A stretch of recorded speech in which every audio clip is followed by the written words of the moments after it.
Afternoon, how are we? Hope everybody is well. Um, so episode 5.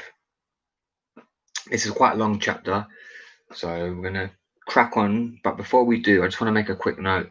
I want to get through this book because I've committed to it, so I want to finish it. But after we get through the book, what I do want to do is I'm gonna start doing more vlogging. I'm gonna start making more like tips and videos to help everybody, and just basically what I do every day. I must do a lot more podcasts, but I have committed to this, reading this book, listening to this book. So we've got one more well, we've got this chapter, which is quite long, and then probably the next episode the rest of the book. So the book's almost finished, but like I said, I want to, I've committed to it, so I want to get this out of the way. But after this, we're gonna, like I said, we're gonna have a lot of podcasts we're gonna be doing. There's gonna be video tips, and it's just not gonna be like this all the time, basically. Just so you guys know. Again, if you could, please leave a like on the stream. Let's get started.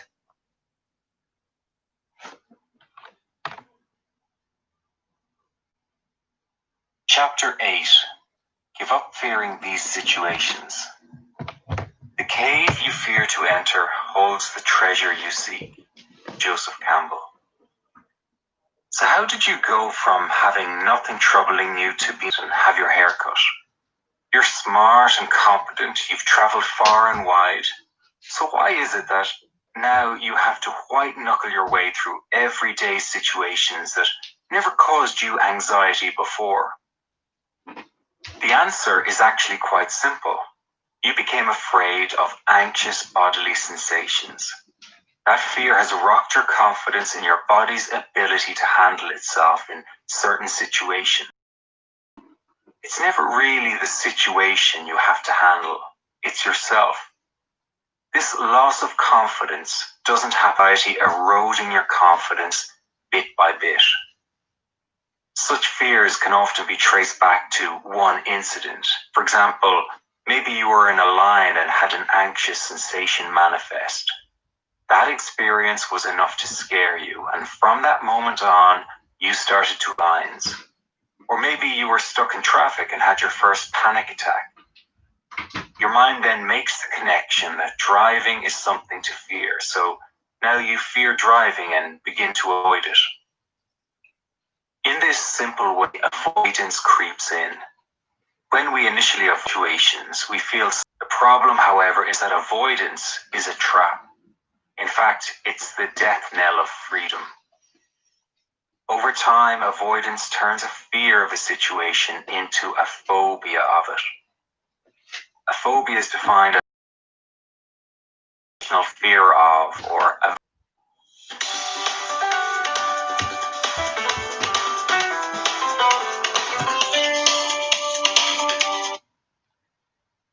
aversion to something. People who suffer from anxiety may develop phobias about driving, flying, or being in enclosed spaces with no easy exit, or crowded spaces. The list is really quite long. It can include fear of No way. Sorry about this, guys. It's a clinical guys. phobia term for almost every situation. Phone's going off the hook. Excuse me.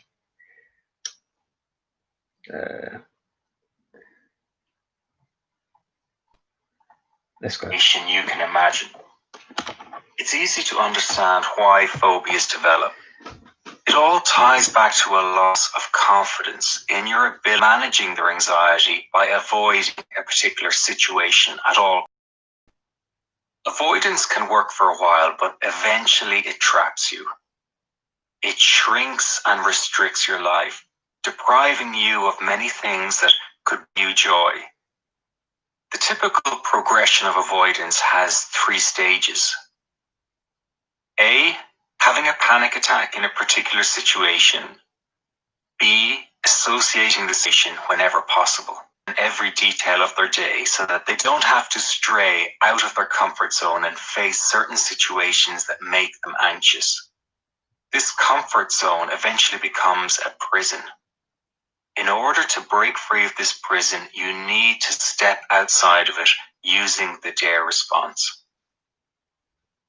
The what ifs and trying to control every situation, I'm going to instead give examples of the most common ones.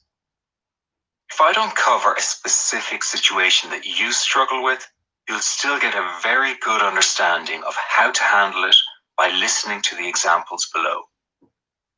Basically, every avoidance maneuver has two main components: the what ifs, which you're familiar with from other parts of this book, and trying to control situations. The what ifs are really the driving force behind all situational anxiety. What if I go shopping and get overwhelmed?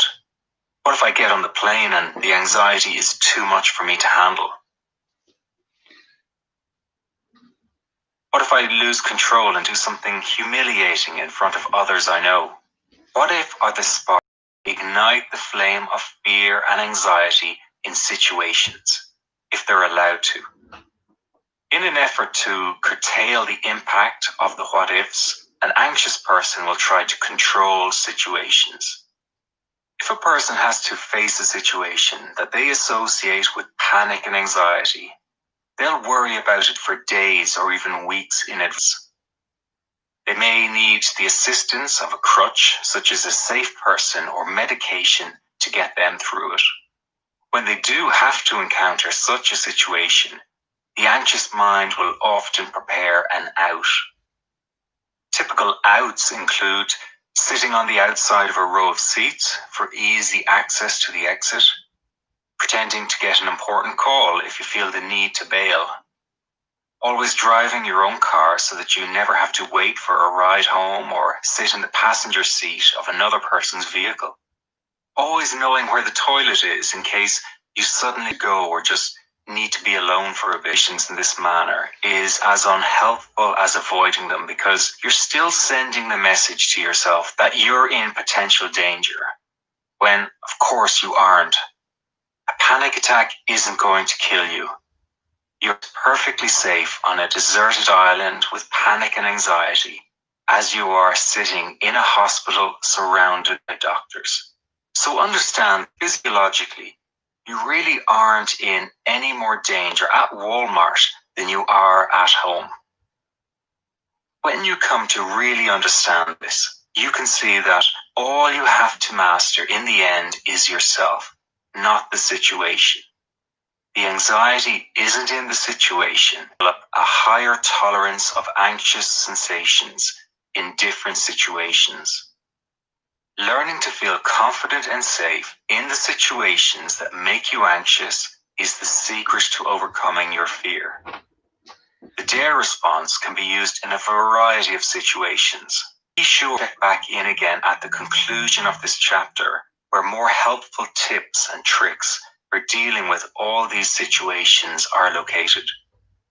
The situations I'll discuss here are the DARE response for driving anxiety, the DARE response for socially trapped situations, the DARE response for fear of flying or physically trapped situations, the DARE response for fear of public speaking, the DARE response to end agoraphobia, the DARE response for going on vacation, the DARE response for morning anxiety, the DARE response for insomnia and night panic, the DARE response for anxiety exercising or in the gym, the DARE response at the doctor's or checking blood pressure, the DARE response for toilet phobia, the DARE response for eating out. Let's begin by giving examples of how you might apply the DARE response to situations where you feel there's no easy escape. Driving, enclosed spaces, flying, and public speaking. The DARE response for driving anxiety. One of the more common questions I'm asked is how to apply the DARE response while driving. People have many different fears in this area, ranging from fear of being caught in traffic to crossing waterway bridges. Often the anxiety stems from a fear of being trapped in the vehicle in gridlock traffic, or losing control of the vehicle and causing a collision. Needless to say, even though they may have been battling a driving phobia for many years, Almost all the people I've consulted with have not actually had any of these mishaps happen. Let's look at the primary fear: anxiety attack while driving. Most people work themselves into a state of high anxiety even before they've pulled out of their driveways. They imagine causing 10-car collisions on the highway. Concerns. The first thing to do is review your driving history. Have you been a reckless driver in the past? Do you have a history of bad driving? Most phobic drivers actually have clean driving records and have never even been in a minor road incident. Anxious drivers are not a deadly hazard on the road. In fact, they can be a lot more vigilant than many ordinary drivers who, after a long day at the office, are virtually asleep at the wheel. As we discussed previously when looking at the biology of anxiety, by virtue of their conditions, anxious drivers have a high level of sensory alertness. This level of alertness keeps them rooting around in the glove compartment. This, of course, doesn't suggest that anxious driving is the ideal way to commute, but I believe it's important to make this point because so many people chastise themselves for being anxious in their cars. If you're generally a good driver, before you set out in your car, you can acknowledge and reaffirm that you're a capable driver. This should go some part of the way toward alleviating your concerns. The second major concern of most phobic drivers is the fear of being trapped in their car in some manner. By this I mean being caught in traffic on busy 3-lane. Your mind will run away with this fear and imagine all kinds of deadly scenarios where they feel cornered or trapped in their vehicle with no assistance available should they experience a major panic attack. The important thing here is to curb those what-if fears before they take root by offering yourself viable solutions to any of these scenarios and not letting your mind trick you into believing there's a trap ahead. Give it some thought.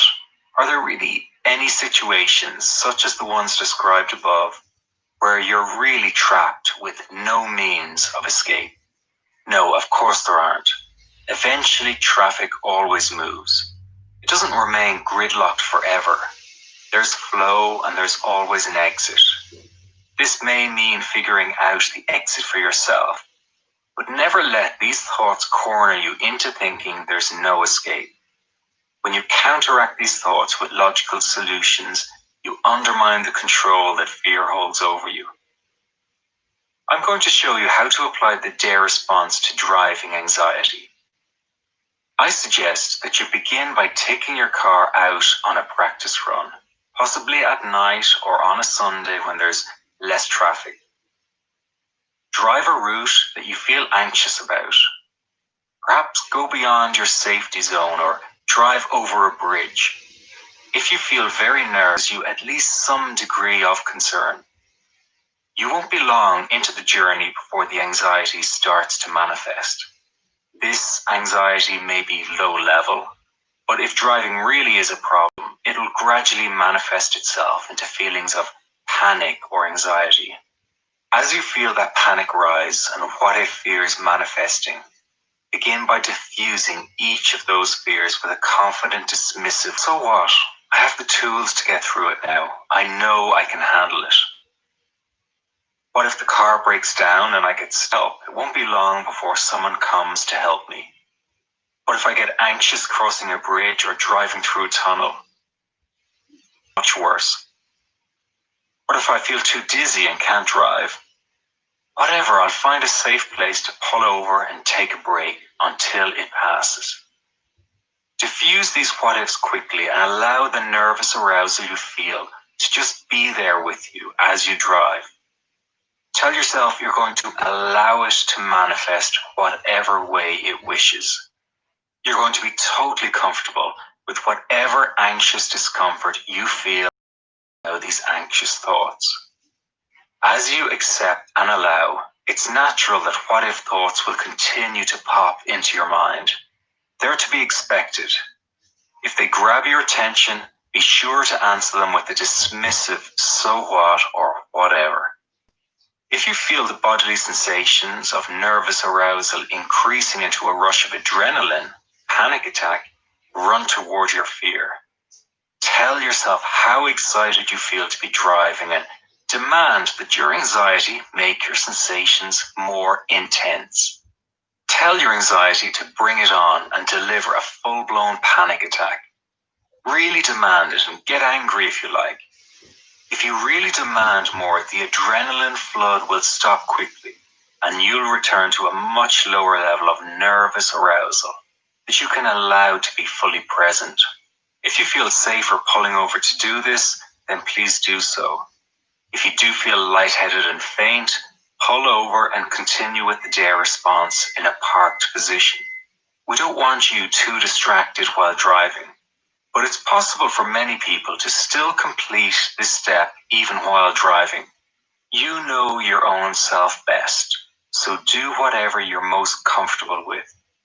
If you do keep driving, the important thing is to keep focused on the road and drive at a safe speed. Finally, engage fully with your driving. Pay attention to everything that's going on around you. Pay attention to all the other vehicles around you. If you find that your mind keeps wandering back to anxious what-if fears, you might want to turn on some music and start singing. The car after the shower is the next best place to sing out loud. Singing is a great release of pent-up nervous energy around your throat and chest area. So put on your favorite tune and belt one out. It really does help release nervous energy. When you take your car on a test run, you should be aware that you're going to feel anxious discomfort. If there's no anxiety manifesting, then maybe you're not pushing out of your comfort zone enough.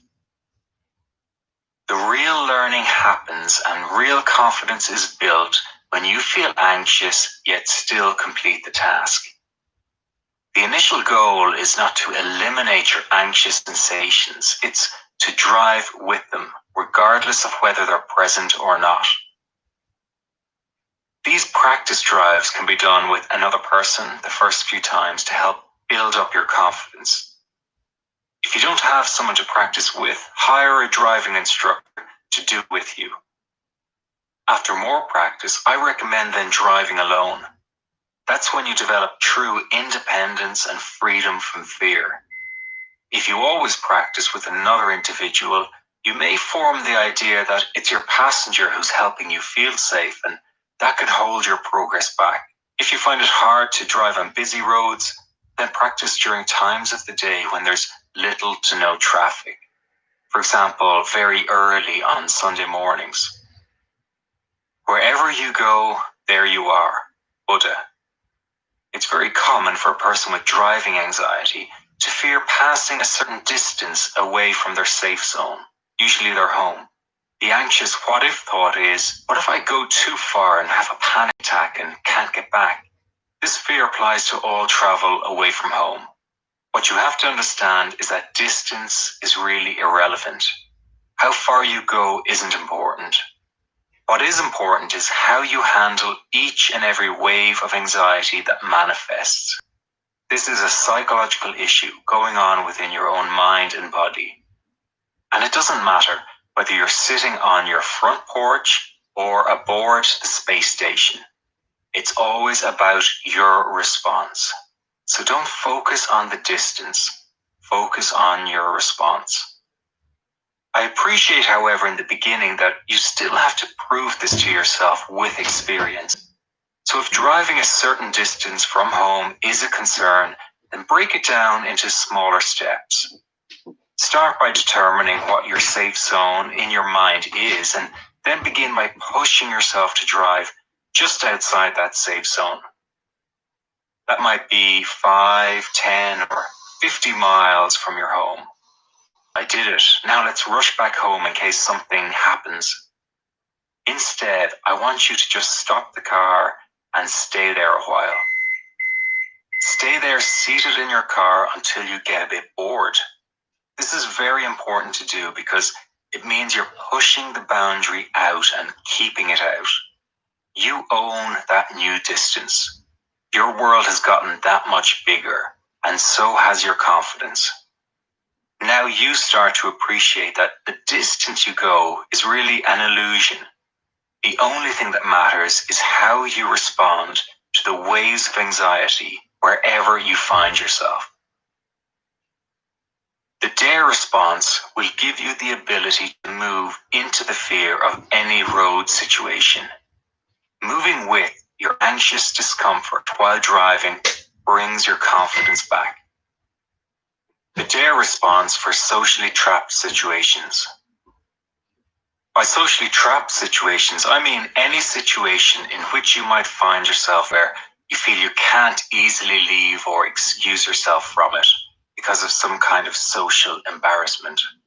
Typical examples might be getting your hair cut, standing in line while shopping, sitting in a work meeting, sitting in a row of seats, for example at the cinema or church, eating out in a restaurant, sitting in the passenger seat of someone's car, riding an elevator. All of these situations have similar what-if thoughts about feeling trapped and the social embarrassment that might follow. The first thing you must remember is that you're not really trapped in any of these situations. There is no one holding you there against your will. Your sense of being trapped has more to do with your fear of what others might think if you decide to suddenly excuse yourself. Diffuse those what-if thoughts as they arise like this. What if I start to panic and need to leave my shopping behind? So what? If I really need to, I'll just walk out the door. Simple. What will these people think of me if I walk out? So what? I'll make an excuse and go. Hey, got to run. Sorry, folks. Bye. What if it's too awkward or difficult to leave? So what if it's awkward? If I want to go, I'll go. I'm nobody's prisoner. So what if it means upsetting a few people? They're adults and I'm sure they'll get over it. Remember, you're not answering these what-ifs in order to come up with a plan of avoidance. You're answering them so that they don't spark more anxiety and trap you into an ever-increasing cycle of fear. I'm going to use getting a haircut as an example below. But what I describe applies to almost any situation where you fear. Acknowledge to yourself that you're most likely going to feel anxious. Fully expect the anxiety so that when it does show up, it doesn't catch you off guard. As you relax into the salon chair and begin to make small talk, you'll feel your anxiety peak a little. It may be a bodily tension or some other uncomfortable sensation. As the anxiety rises, so too will the what-if fears, so immediately diffuse them. What if I need to leave halfway through? So what? I'll make an excuse and tell them I'll be back shortly. No big deal. This happens all the time. You then start to allow all that nervous energy to just be there with you as you get your hair cut. Invite it to sit with you. Remind yourself for the next little while as you're getting your hair cut, you're going to be totally okay with any anxious discomfort you feel. Allow it all. Say to yourself, I accept and allow these anxious feelings. I accept and allow these anxious thoughts. There may come a point, usually only a few minutes after sitting down, where your anxiety can spike and you feel a sudden rush of adrenaline. Normally, this would scare you and be an indicator of a panic attack coming on. But not anymore, because now you know what to do. You run toward it. You get excited and demand more. You turn that fear of panic into a rush of excitement and demand that your anxiety make the sensation you feel more intense. Your mind might keep flashing with what ifs, but they get cancelled out by the fact that you're demanding more. You know this is all just a flood of adrenaline and it will pass. In fact, you're so familiar and comfortable with this rush that you demand even more of it just to see what happens. You're in a playful, excited mood. You're not panicked. Do this with real commitment and the adrenaline flood will quickly pass, leaving you with the same nervous, jittery feeling you might have had when you first sat in the chair. Finally, start to engage with something. You can read a magazine, but it's even better to engage in conversation with the person cutting your hair. Conversations are always better as they require more of your attention. Plus, they trigger a social connection which has a positive, mood-enhancing effect. You're then back to allowing the nervous arousal to just be with you and talking about where you're thinking of going on your next vacation. The above is an example that can be applied to almost every situation from which you feel you can't easily excuse yourself. For example, getting your hair cut, attending a show, or sitting in a work meeting.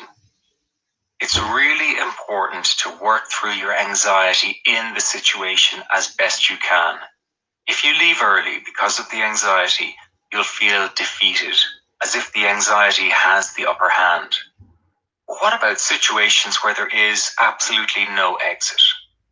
The DARE response for fear of flying and physically trapped situations. Flying is a good example of a situation that you can't leave once the plane is on its way. You can apply the same advice to any situation where you're really not able to get physically out of the situation. For example, in an elevator, having a full body scan, or at the dentist. Before I describe the DARE response for a fear of flying, I want to point out this is designed for the fear of having a panic attack or high anxiety while flying, because there's no escape. If your fear relates to a fear of the plane crashing due to some mechanical failure, I would recommend a course like Captain Tom Bunn's SOAR program, which teaches you just how safe flying is. What if thoughts are the main fuel, pardon the pun, that power a fear of flying? So let's examine them. What's really the worst that can happen? You know already that a panic attack won't kill you. You're not going to suffocate, and fainting from anxiety is very rare. You also know that the overwhelming majority of people who have full-blown panic attacks do so without people around even noticing. They don't lose control or act in an impulsive or dangerous manner. So the worst that really will happen is that you'll feel very uncomfortable for a period of time on an airplane. Unpleasant, yes, but not life-threatening. When you keep that in mind, being in a situation like flying in an airplane doesn't seem such an awful prospect. You'll get through it. But that was before you had this book.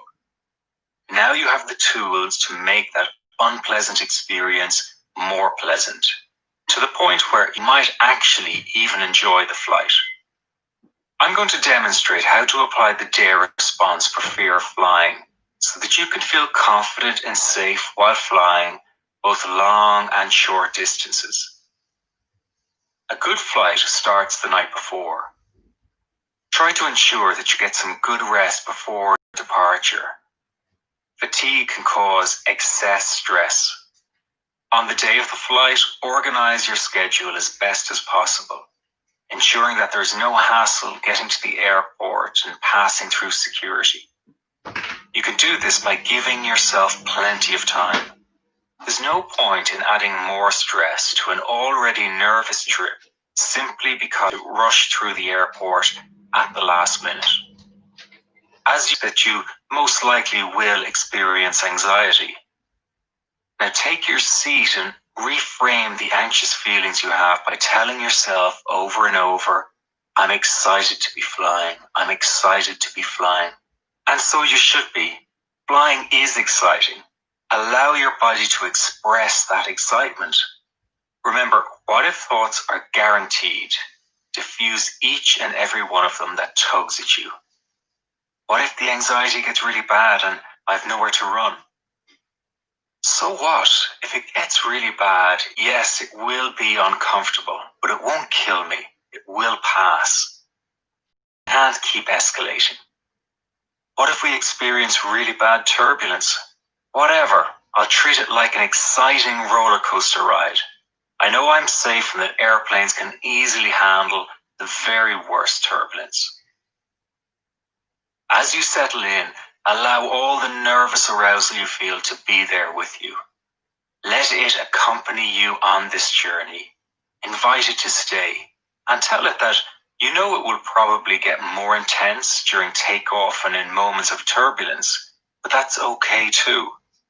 Repeat over and over to yourself, I accept and allow this anxious feeling. I accept and allow these anxious thoughts. If at any point during the flight you feel that familiar flood of adrenaline and think you might be about to have a panic attack, respond with the following. There you are. I was expecting you to show up at some point on this flight. You were never trying to run away from it. In fact, you were hoping it would emerge so that you could run toward it. Well, let's get to it. Then demand to experience more of the anxious sensations that you feel. I know this is hard to do when in an enclosed situation like an airplane, but trust me, it's the right response. The more you really get excited and demand to have a panic attack during the flight, the more empowered and confident you'll feel in yourself because you're placing yourself in a position of power. It can sometimes help to become a bit emotional with the fear when you demand it to show itself because this helps the emotions to release and flow. Expect a rush of adrenaline on takeoff. This is usually the most anxious moment of the flight for people. Notice how the adrenaline has that wave-like effect. It courses through your body, and if you pay close attention, you'll feel it pass quickly, in 20 or 30 seconds. Nothing to fear here. After it passes, confidence returns until the next wave comes, and the next, until eventually you notice the pattern. And by not responding in fear, the effect on you is nothing more than bodily sensations minus the fear and panic. Once the feeling of heightened anxiety has subsided, place your full attention on something. Engage with a pleasurable activity that interests you. You'll probably find it hard to for longer flights, as well as some relaxing music to play so that you can retreat into your own relaxed space and are not distracted by people around you. Better yet, download my free audio to help you relax during the flight by visiting dareresponse.com/app. The DARE response for fear of public speaking. A really common question I get is, how do you implement the DARE response when you don't have time to think? The short answer is that you use a modified version of the DARE response. The best way to illustrate that is to discuss public speaking, as it combines a highly pressurized situation with the need to perform a task. These speaking engagements don't necessarily have to be the traditional on a podium events. They can be as simple as an office meeting where you're expected to express an opinion or give verbal feedback. I've worked with everyone from TV presenters and famous entertainers to first-time public speakers. The approach is always one and the same. As with all the situations treated in this chapter, preparation beforehand is key. I don't mean just the standard advice of preparing your material. I mean preparing the right mindset. First of all, you should have a few responses prepared to help diffuse the what-ifs that might have you fleeing the spotlight with an undignified departure or jumping out of the office window. What if people notice I'm nervous? So what? I'll allow myself to be nervous so that I can present with an excited energy that engages the audience. I let my nerves show that I care about the subject I'm presenting. What if they're hoping to be anxious so that I can use that nervous energy to present better? Accepting that you're going to be anxious before and during the speech is important. If you allow for that, it doesn't throw you just before you're about to begin. Once you begin talking, the real secret is to stop trying to be calm and composed. That mental effort is what causes you to spiral down into ever-increasing anxiety during a presentation. If, on the other hand, you give yourself permission to experience these anxious sensations, then it feels like everything is going exactly as it should. This is what happens when you allow yourself to be anxious. If If that means you feel your throat tighten up, your body pound wildly, or your voice crack during the speech, let it be so.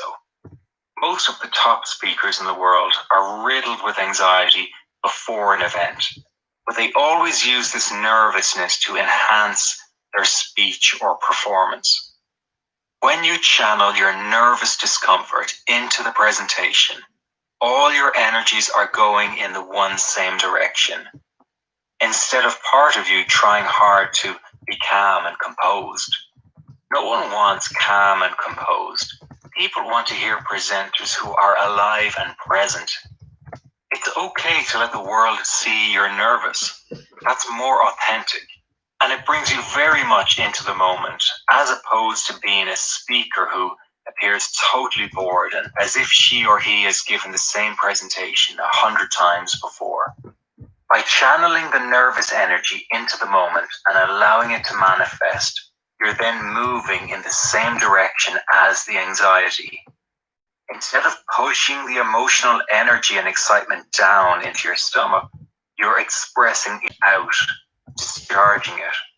You can push it out even more by expressing yourself more forcefully, or by being more animated by moving around on stage. In this way, you allow the nervous energy to be released faster, and you'll feel alive and present very quickly. Actors always remark that stage fright ends the moment they begin. That's because they're doing exactly this. They're expressing themselves in the moment. Yes, they have a slight advantage in that they're really performing and exaggerating their self-expression, but you can do the same in a more toned-down manner for any type of public speaking engagement, be it addressing a somber business crowd or giving an emotional best man speech. If at any point before or even during your talk, you feel your anxiety spike into a panic attack where your body sensations are getting very intense, then run toward it. Get more excited and demand more of it. Demanding more is a split-second thought you can fire off even between sentences. It's more an attitude than anything else where you're standing up to your fear and saying, bring it on. Yes, even here and now, I can handle it. No matter how tough it gets, you'll always finish your piece. Even if there are moments you feel you can't go on, keep pushing through. You'll be surprised how quickly this simple step can slow your heart rate and stop the adrenaline flood. It gives you an immediate sense of power and control. When you notice the anxiety drop, fire off another quick thought and demand for it to come back. You demand more of the intense sensations because you're absolutely not threatened by them. If you apply this approach, you'll give a great presentation as you'll come across alive, fully engaged, and present. But how do you do all of this while speaking at the same time? All of this is done in a split second. There's always a moment to do this on stage. You'd be amazed at how many different, unrelated thoughts you can have while speaking in front of people. In fact, you probably already have many unrelated thoughts when presenting. For example, are people reacting well to me? Why is that guy playing with his phone and not paying attention? Where's that person going? Instead, I'm teaching you how to have empowering thoughts that will aid your presentation skills. But what about the most dreaded what if of public speaking? Forgetting what you need to say. Being present in the moment with your anxiety aids mental recall. If you're working off bullet point notes, you'll find that you flow easily from one point to the next. The reason your recall is greatly improved is that your anxious mind is not getting in the way, trying to get rid of the anxiety you feel. So the recall from your short-term and long-term memory is uninterrupted. The additional bonus of being very present and engaged like this is that you'll also have the unique ability to respond to any interruption that happens in the room. For example, an out-of-the-blue question or even a humorous heckle. The dare response to end agoraphobia.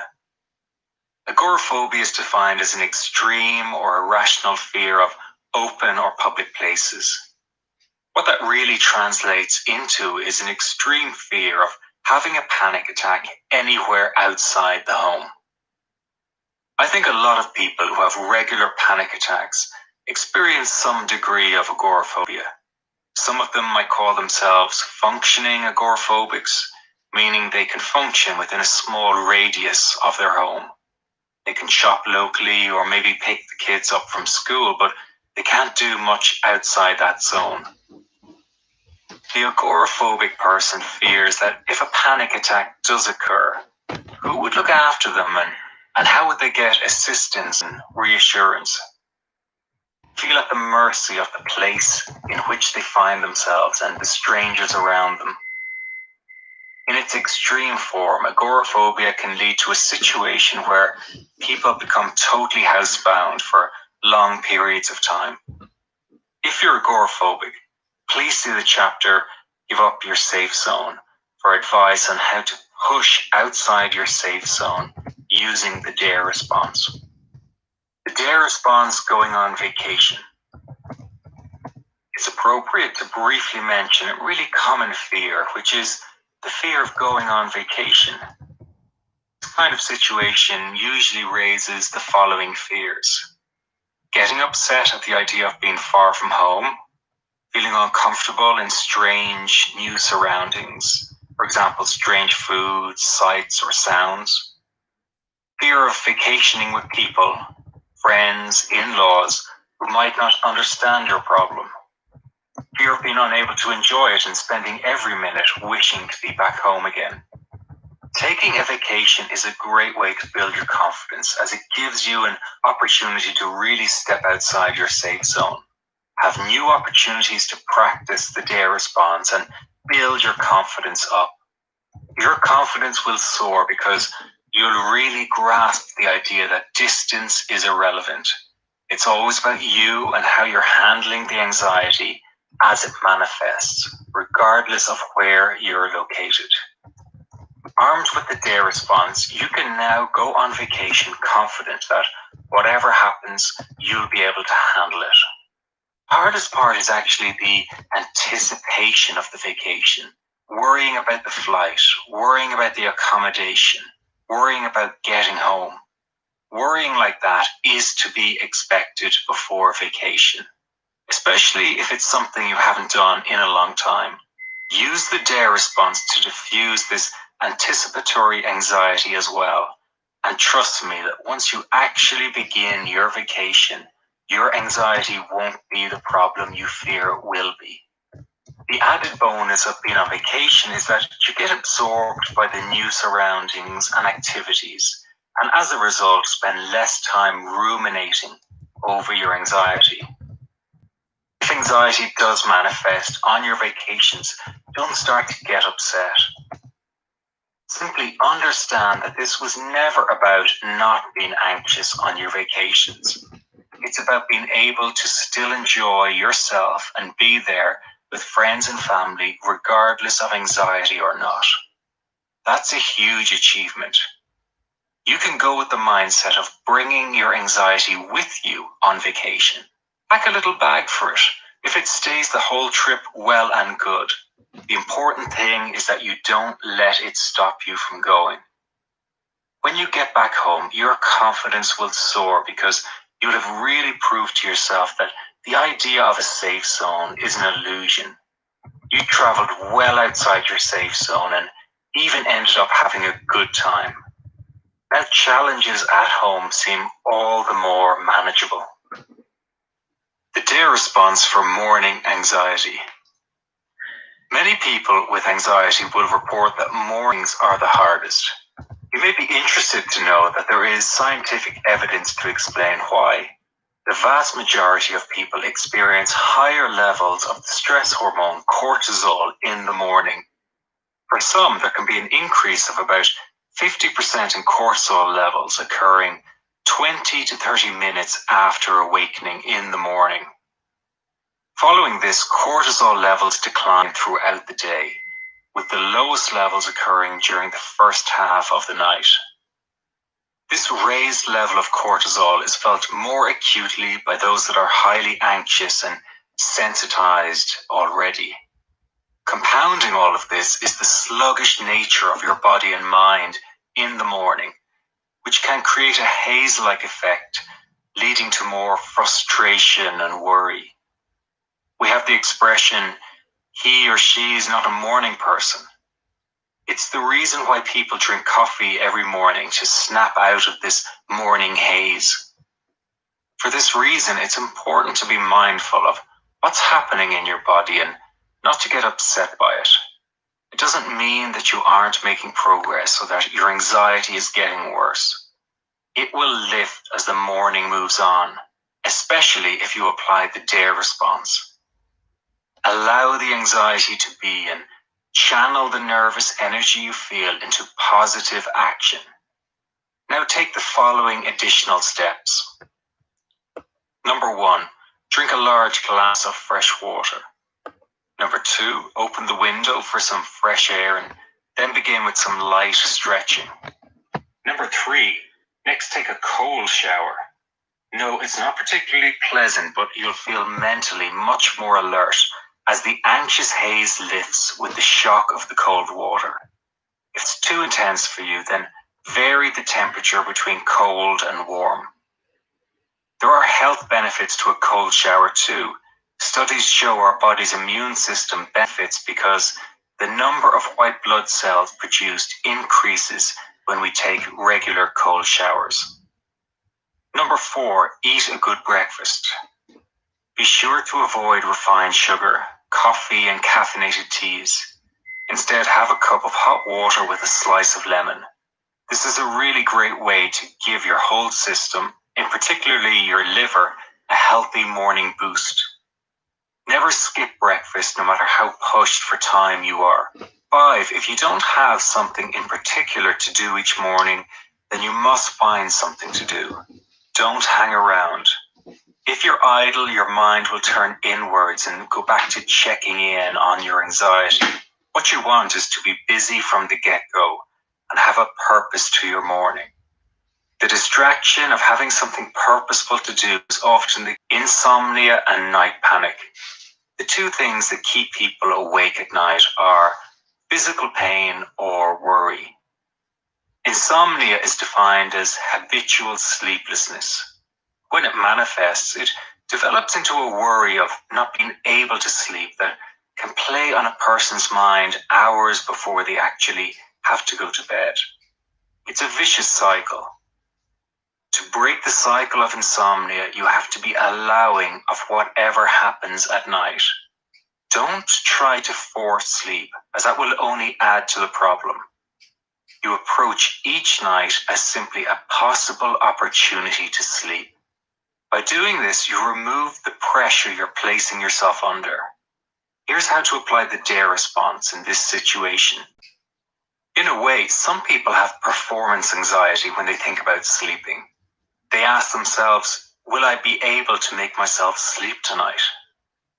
The answer is maybe yes and maybe no. If you're going through a period of sleeplessness, a good night's sleep isn't guaranteed for whatever reason. So you have to accept that for the moment. Diffuse those anxious what-ifs with a dismissive statement like, whatever, if I get 1 or 2 hours of sleep, that's well and good. And if I don't sleep at all, I'll survive. Then allow whatever is going to happen that night to happen. This open acceptance will transform the frustration you feel regarding not being able to sleep. Each night, as you go to bed, say to yourself, I'm preparing for bed, but I won't try to force sleep. If it comes, it comes. If not, I won't beat myself up over it.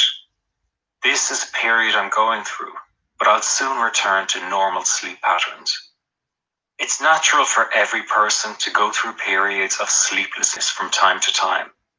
After a certain point, however, the anger and frustration of not sleeping is what keeps you awake. So let me emphasize again the importance of accepting your temporary inability to sleep. Surrender to whatever may or may not. If you really find yourself wrestling with the frustration of not sleeping, then run toward that and try to stay awake instead. Tell yourself that you're going to try your best to remain awake the entire night.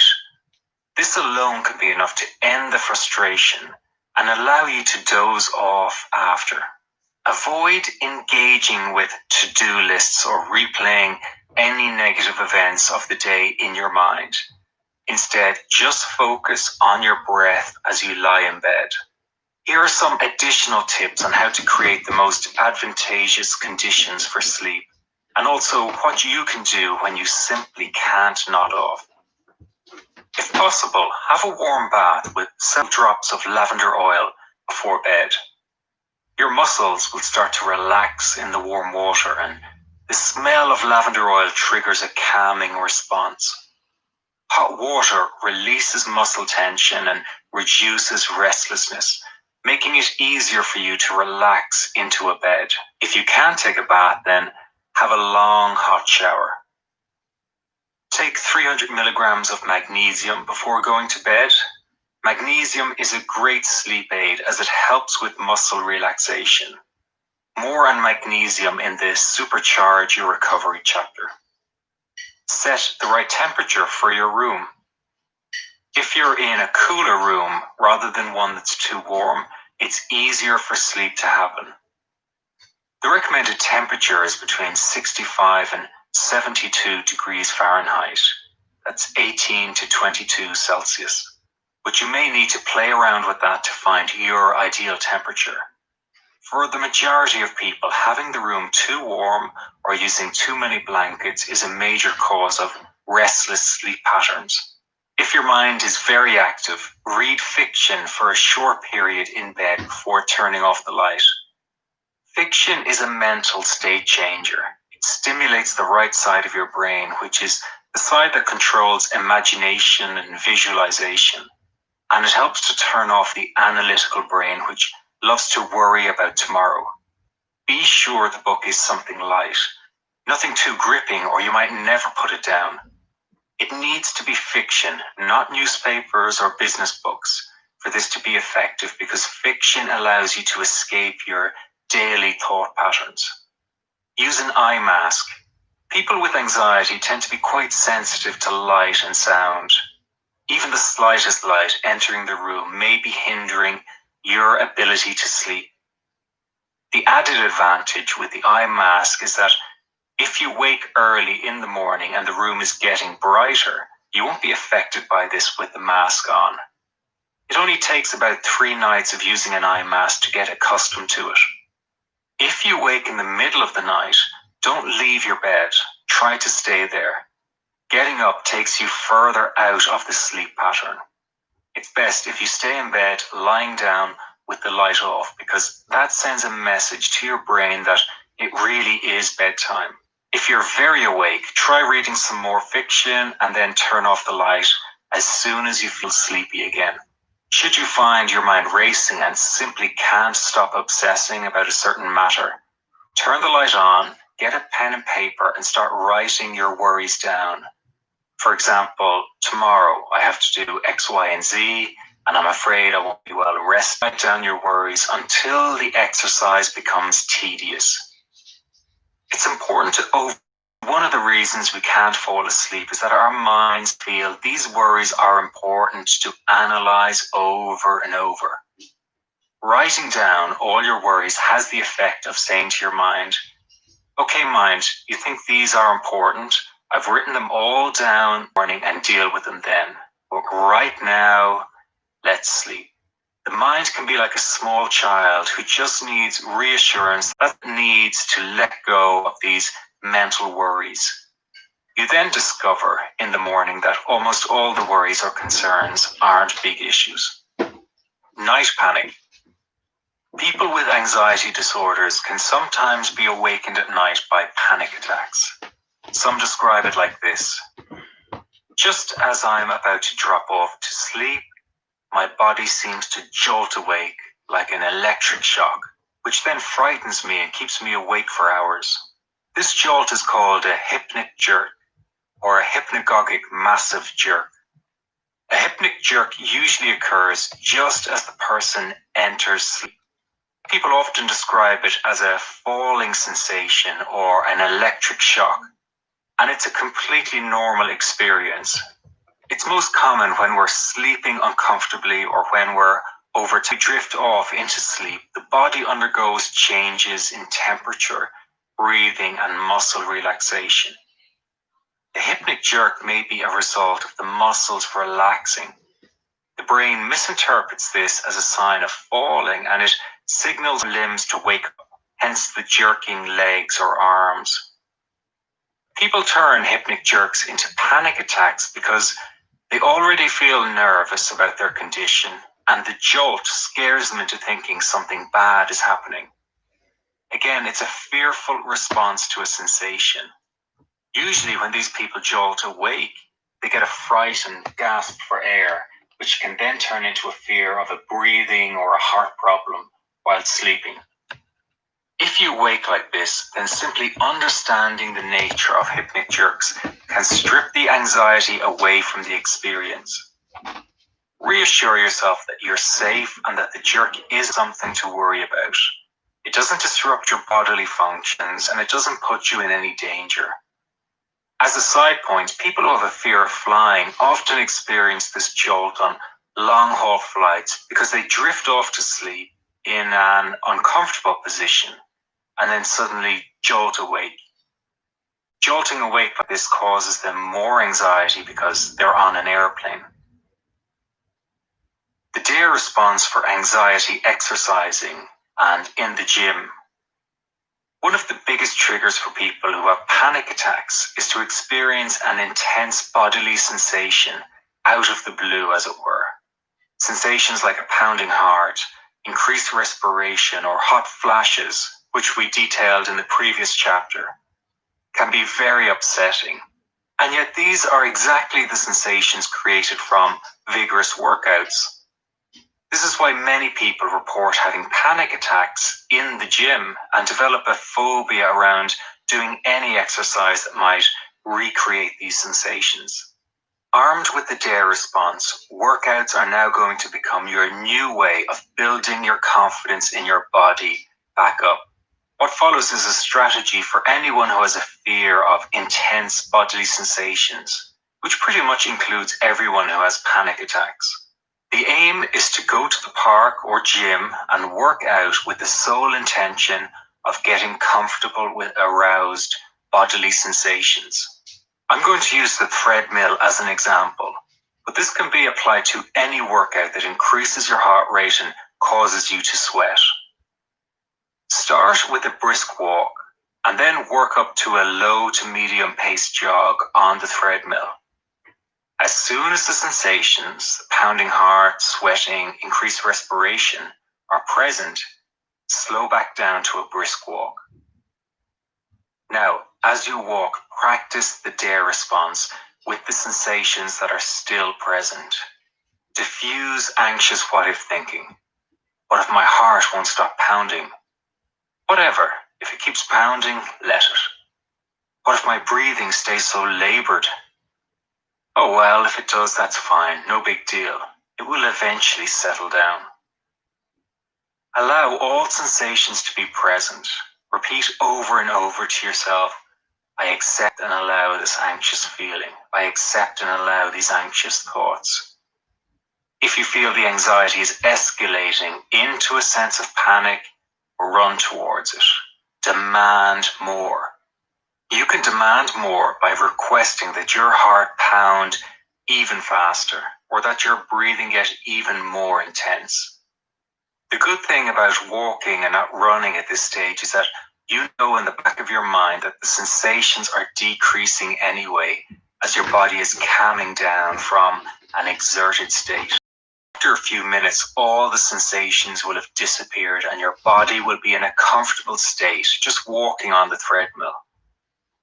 When you're ready, pick up the pace again to a jog and repeat the procedure. What you're really looking to do here is to stimulate the sensations just enough so that they're present, but not too much so that they overwhelm you. You're giving yourself the opportunity to get comfortable with the arousal in a controlled way. Feeling dizzy is a huge problem for anxious people, and it's also a very common sensation that arises when working out. For example, it's quite common to feel a bit dizzy just after stepping off the treadmill. This gives you another sensation to practice with. Your anxious mind might sound the alarm with a "what if I faint" thought, but you reply, "So what? I just sit down and let it pass. If I do need help, there are plenty of people here to help me." Then you allow the sensation to be there without getting upset by it as you take your rest. Once you're ready, engage again with what you're doing. That means really focusing on another exercise and giving it your full attention. By being fully present, you reduce the chances for further anxious thoughts intruding. What's important is to not overdo any of this. Don't push yourself too fast in the beginning, but rather build your confidence up slowly. After just a few sessions of practicing the DARE response in this manner, you'll have much greater confidence with any anxious bodily sensation you have in or outside the gym. The DARE response at the doctor's, or checking blood pressure. Many people with high anxiety obsess about their blood pressure reading. Routine tests such as measuring a patient's blood pressure level can cause individuals prone to anxiety to become even more conscious of having an elevated heart rate during the examination, which leads to an unreliable measure of blood pressure. On the whole, doctors are aware of this and have dubbed the condition white coat syndrome due to the anxiety-provoking effect the doctors themselves have on some people. First, it's important to tell your doctor about your anxiety and to explain to them if you're feeling anxious during the examination. Just telling your doctor this can be enough to help you feel more relaxed. If you do discuss your anxiety, be sure to let him or her know about the DARE response and how you're implementing it. It's been my experience that good doctors are always interested in hearing about non-pharmaceutical approaches that are getting results for patients. If your doctor needs to get an accurate blood pressure reading from you and has been made aware of your anxiety during visits, he or she should suggest an ambulatory blood pressure monitoring device, ABPM, that you take with you and that takes blood pressure readings at regular intervals during the day and night. This device is important because even if you do use the DARE response in the doctor's office, which I recommend you do anyway, you may still have an aroused nervous system, and that can impact test results. The DARE response for toilet phobia. There are a number of different phobias related to the toilet, but here I'm going to discuss one of the most common, the fear of not getting to the toilet on time. No one should feel ashamed of this problem. It's common and can be overcome.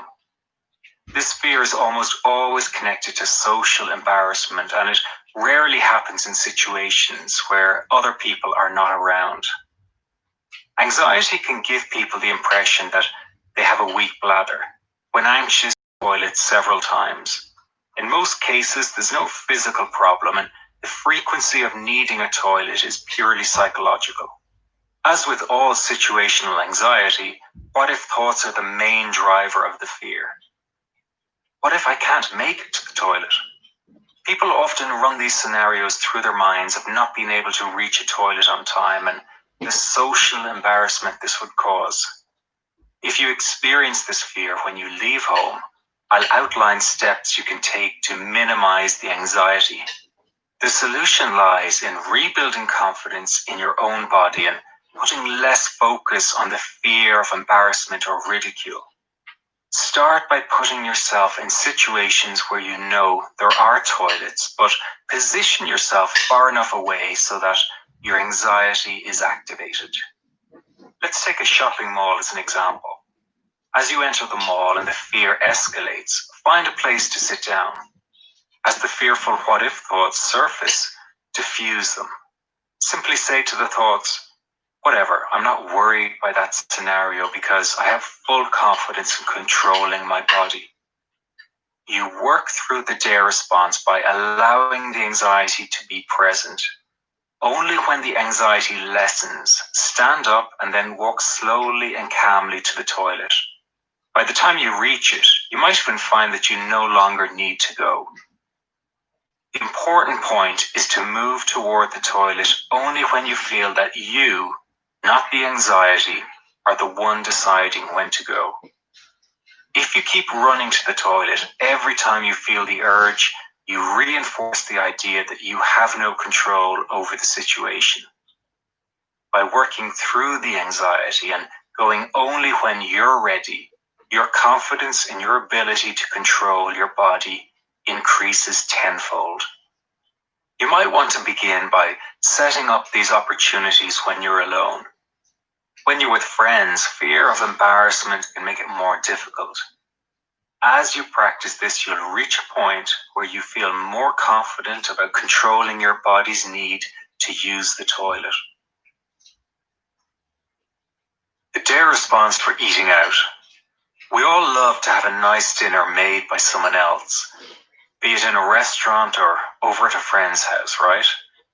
Unfortunately, when anxiety creeps in, this is often one of the pleasures it steals from people because several anxious what-if thoughts come with a meal.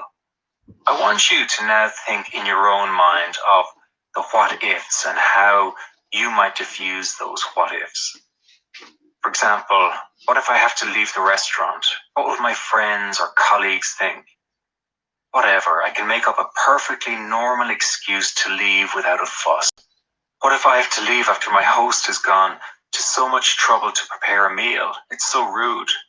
So what? It's not the end of the world. If I had to leave, I'd call them the next day to apologize and maybe even send a gift as an apology. They'll understand. What if my throat feels tight and I feel I can't swallow the food? So what? I'll just slowly chew the food and eat what I can.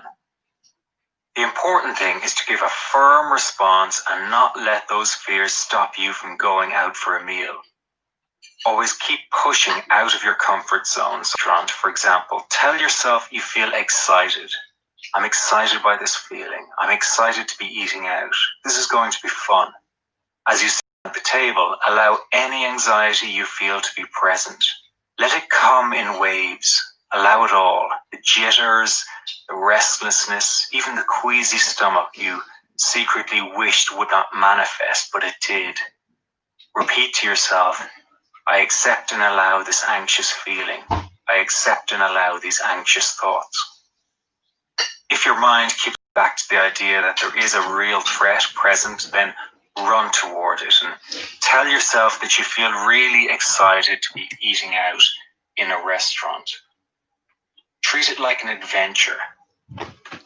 Try your best to keep focused and engaged on the experience. Read the menu, engage in a conversation, all the while allowing the anxiety to be. When you think, I'm too distracted, I can't enjoy this, take the pressure off yourself to have a good time and never get upset with yourself. It's okay to not enjoy it.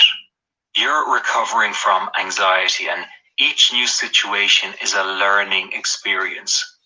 The important thing is to do it because the next time you might actually enjoy it like you used to in the past. One final tip on eating out, try not to drink too much alcohol. If you really want to drink, have a glass of wine or a beer, but don't overdo it because you'll feel more anxious the next day and might associate that with eating out. Conclusion. What you're learning here is to remove the resistance and fear from situations that have caused you problems in the past. So an overcrowded train becomes exactly that. Just an overcrowded train with uncomfort, any other situation that makes you feel tense and on edge. When you remove the fear of fear, your confidence comes bouncing back. Here are some final tips and reminders for overcoming anxiety in anxious situations. Get familiar with the DARE response. Really familiarize yourself with the DARE response and think in advance how you might apply it in anxious situations that scare you.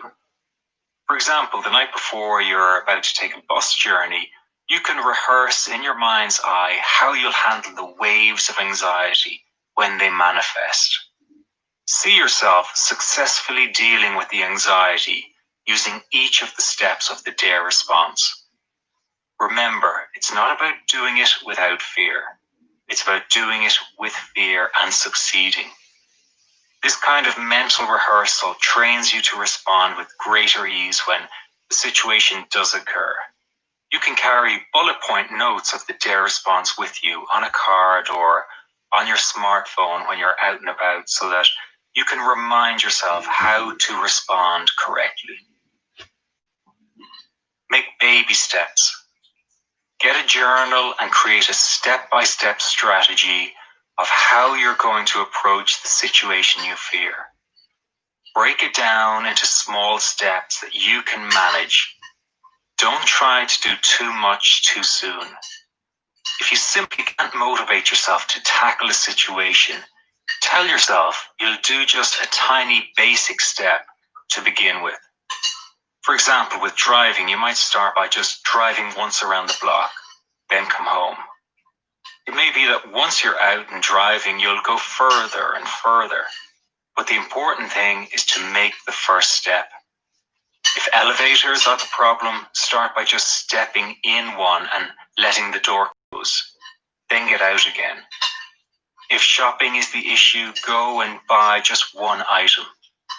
What's important is that you challenge yourself enough so that you do feel some level of anxiety as you put yourself in that situation.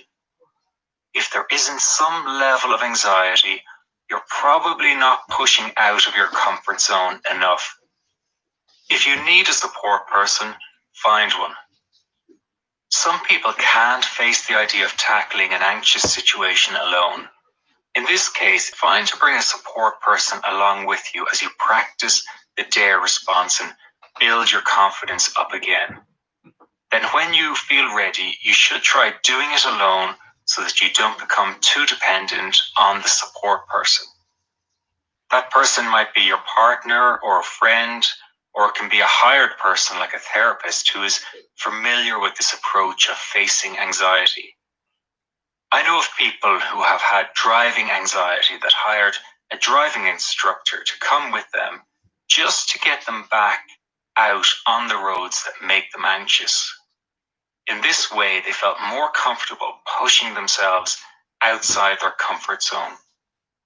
Always leave on your own terms. Once you've successfully applied the DARE response to a situation described in this chapter and start to feel more comfortable in that situation, don't immediately turn around and run home. Leaving the situation too soon sends a message that the anxiety might have gotten the better of you if you hadn't left quickly. So as you get more confident, try to stay in the situation until you feel your anxiety decrease. If you can't wait for it to decrease, then at least stay another 10 seconds. Just 10 seconds more. Then maybe another 10 seconds after that. Try to win as much ground as you can each time you practice, so that you are always building your confidence, even in small reduced anxiety. Normally takes at least 45 minutes. So whether you're driving around the block, working out in the gym, or going to the doctor's office, try your best to stay for that period of time. This will really let your anxious mind get the message that this situation is not dangerous. Then, when you leave on your own terms and not anxiety's terms, you'll find your success has really been solidified. Find a similar situation to practice with. If your real fear is a situation that's not easily practiced, such as flying, find a situation that's somewhat similar. To give you an example, if you fear the claustrophobic feeling you get while flying, then you might start by practicing on an elevator ride where the same fear is triggered. That way you get to build your confidence up slowly and in stages so that when you do get to face your most feared situation, you already have this new skill set practiced and in place. Push through the setbacks. There will be times it won't work or go as you planned. That's okay too. Those occasions are not failures. They're just a normal part of the recovery process. You can't expect to get it right 100% of the time. What's important is that you don't stop trying. As Winston Churchill said, never give in. Never give in. Never, never, never, never. I hope you've gotten a good understanding of how to apply the DARE response in different situations. Remember, your anxiety is not in the situation itself, but rather the sensations that you feel. Once you learn to feel more confident with these sensations, the situations will no longer trouble you. I can't emphasize how important it is that you go out now and practice. It's only through practice that you'll learn this response to anxiety. For additional support, download the free audios that come with this book. Visit dareresponse.com/app. Chapter 9. Right, everybody, that was a very long chapter, so we'll pick up with chapter 9 and probably continue the rest of the book off probably tomorrow. There's not long left. All in all, I think there's about another 45 minutes of the whole book, so that chapter pretty much covered a big chunk of the actual book.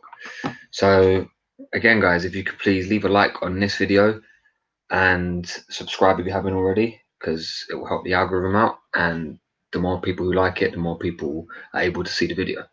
So I'll speak to you next time. Take care.